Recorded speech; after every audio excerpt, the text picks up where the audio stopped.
שלום וברכה מוריי ורבותיי, יום חמישי, היום של שלום הבית שלנו. הרמב"ם בפרק ט"ו מהלכות אישות כותב שתי הלכות, האחת לגבר והאחת לאישה. הלכה י"ט הוא מסביר לגבר איך מתנהגים לאישה. תכבד אותה יותר ממה שאתה מכבד אפילו את עצמך, ותאהב אותה כפי שאתה אוהב את עצמך, כי יותר מזה לא תוכל לאהוב אף אדם בעולם. בהלכה כ' הוא כותב לאישה, תכבדי את בעלך כמו שר ומלך, ותתנהגי אליו כאילו אין כמוהו בעולם. לכאורה, אותם מילים רק בשינוי של זכר לנקבה, אבל ממש לא.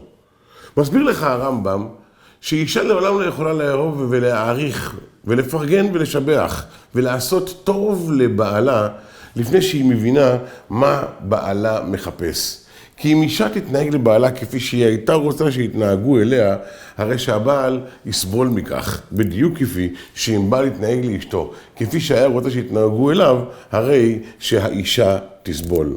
האישה בנויה מרגש, היא צריכה לשמוע מבעלה עד כמה הוא אוהב אותה, היא צריכה לשמוע עד כמה הוא משתתף בצערה, עד כמה אם מישהו פגע בה, הוא מבין עד כמה ליבה נצבט ועד כמה זכוכית הפנימיות שלה נשברה לרסיסים.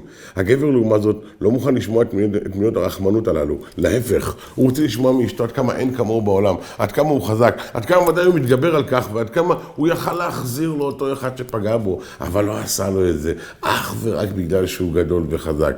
אם ישנה בעיית תקשורת בינך לבין אשתך, לא בהכרח מישהו מכם מתנהג בצורה רעה. ייתכן ששניכם מדהימים לחלוטין. פשוט חוסר ההיכרות גורם לכם לדבר בצורה לא נכונה. מה שאתה חושב שיעשה לך טוב זה בדיוק מה שיעשה לאשתך רע.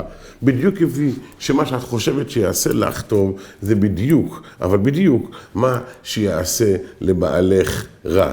אישה תשמח לשמוע מבעלה עשרות פעמים ביום עד כמה הוא אוהב אותה, מה שיגרום לבעל לשנוא ולהגיד, תפסיקי לספר לי, הבנתי פעם אחת שאת אוהבת אותי, יותר מזה אני לא רוצה לשמוע. לומדים האחד על הצרכים של השני, מפרגנים ומשבחים בדיוק בהתאמה אישית, וזוכים לאהבה ואחווה, שלום ורעות. ברוכים תהיו.